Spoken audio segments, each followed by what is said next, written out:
আমাদের সুরেশ দা সেই কাজ কিন্তু শুরু করে দিয়েছে ভাদ্র মাসের শেষের দিকেই। কারণ সামনে শীত এবং এখন থেকে মাটি যদি কোপানো না হয় তাহলে কিন্তু মাটির উর্বরতা কখনো আসবে। হ্যালো গাইস, আসসালামু আলাইকুম, welcome back to my YouTube channel. আশা করি আপনারা ভালো আছেন। আলহামদুলিল্লাহ আমি অনেক ভালো আছি।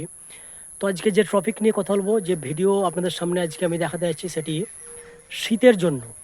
কারণ এখন ভাদ্র মাসের ভাদ্র মাসের শেষের দিক এবং এরপরের আশ্বিন মাস পড়ে যাবে, মানে শীতের মনসুন, শীতের সিজন কিন্তু হালকা হালকা চলে আসবে। তো তার জন্য আমাদেরকে সমস্ত রকম সবজি, ফুলের জন্য কিন্তু মাটি প্রস্তুত করা একদম অবশ্যই দরকার, ছাদ বাগান অথবা জমিতে। তো আজকে আমি দেখাবো যে জমিতে কীভাবে মাটি প্রস্তুত করতে হয়, শীতের আগে আপনারা কীভাবে মাটি প্রস্তুত করবেন সেই বিষয়ে আজকে হালকা কিছু আলোচনা করব। তো চলুন ভিডিওটি শুরু করা যাক। তো ভিউয়ার্স, আজকে আমরা আপনাদের সঙ্গে শেয়ার করব যে উঁচু জমিতে আপনারা কিভাবে শীতের জন্য, শীতের সবজি, শীতের ফুলের জন্য মাটি প্রস্তুত করবেন সেই বিষয়ে কিন্তু আজকে আলোচনা করব।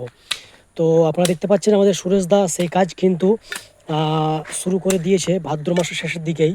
কারণ সামনে শীত এবং এখন থেকে মাটি যদি কোপানো না হয় তাহলে কিন্তু মাটির উর্বরতা কখনো আসবে না। তো আপনারা এই কাজটি কখন শুরু করবেন? যাদের উঁচু জমি অথবা ডাঙা আছে, তো প্রচুর এখন বর্ষণের ফলে সে সমস্ত জমিতে এখনও কিন্তু জল সব বার হয়নি, এখনও জমি কিন্তু কাদা কাদা ভাব আছে। কিন্তু যে সমস্ত ডাঙা, উঁচু ডাঙা আছে, সেই সমস্ত ডাঙাতে কিন্তু জল শুকিয়ে গেছে এবং সুন্দরভাবে কিন্তু কোড়ার উপযুক্ত হয়ে গেছে। তো আমরা কিন্তু কাজ শুরু করে দিয়েছি। আপনারা দেখতে পাচ্ছেন যে আমাদের কাজ চলছে শীতের জন্য। এগুলো সবই কিন্তু শীতের ফসলের জন্য কাজ চলছে। তো প্রথমত আপনারা যাবেন এবং মাটি ভালো করে চেক করে নেবেন যে মাটির মধ্যে কাদা ভাবটা আছে কি না। যদি কাদা ভাব থাকে তো কোড়ার কোনো প্রয়োজন নাই। আর যদি মাটি অনেকটাই কাদা ভাব কমে যায় এবং অর্ধেক শুকনো এবং অর্ধেক হালকা ভিজে মতো থাকে, তাহলে কিন্তু আপনাদের কোড়ার উপযুক্ত হবে।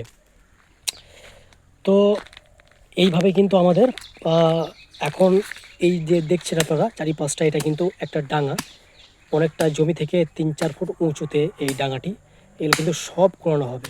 তো আমাদের কিন্তু বর্তমানে এখন এই ডাঙার মধ্যে কোনো কাদা ভাব নেই, এটা একদম বতর হয়ে গেছে, একদম উর্বর হয়ে গেছে এবং কোড়ার উপযুক্ত কিন্তু হয়ে গেছে।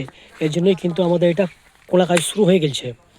তো যখন দেখবেন উঁচু জমিতে অনেকটা শুকনো হয়ে গেছে, মানে অনেক শুকনো হলে কিন্তু করতে অনেক কষ্ট হয়, তো আপনারা দেখবেন অর্ধেক ভিজা বা অর্ধেক শুকনো হয়ে গেছে, তখন কিন্তু মাটি কোড়া প্রস্তুত শুরু করে দেবেন।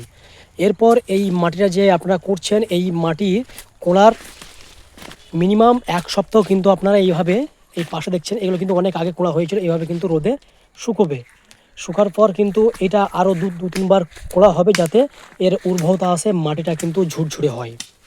এরপরে কিন্তু এর মধ্যে আপনারা গোবর সার বা কোকোপিট এগুলো ব্যবহার করতে পারেন এবং কিন্তু এর মধ্যে শীতের সমস্ত সবজি এবং শীতের সমস্ত ফুলের বীজ কিন্তু আপনারা রোপণ করতে পারবেন। তো আপনাদেরকে কিন্তু সুন্দরভাবে এইভাবে কিন্তু ছোট ছোট কোপ কোপ করে কিন্তু করতে হবে, যাতে নেক্সট টাইম যখন আবার করবেন যাতে এটা ভাঙতে কষ্ট না হয় বা ভাঙতে অসুবিধা না হয়। তো এইভাবে কিন্তু আপনাদেরকে করতে হবে। তো আমরা জিজ্ঞেস করে নেব সুরেশদাকে যে এই কোণার কতদিন পর এটা আবার কিন্তু করতে হয়। তো সুরেশদা, এটা যে তুমি করছো, এইটা কোণার আবার কতদিন পর এটা করবে? মোটামুটি দিন পাঁচেক, মানে 1 সপ্তাহের মধ্যে কিন্তু এটা আবার করবে, তাই তো? এরপর ওই 1 সপ্তাহ পর কোড়ার পর কি আর করতে হবে, না ওটাই লাস্ট কোড়া? মোটামুটি দিতে হবে, আর 100 মোটামুটি মাটিটা দিতে হবে যাতে মাটিটা গুঁড়ো হয়। এবার তারপরে ওপরে কি সার দেবে? সার, জৈব সার, মানে যেগুলো গোবর সার পাওয়া যায়, তাই তো?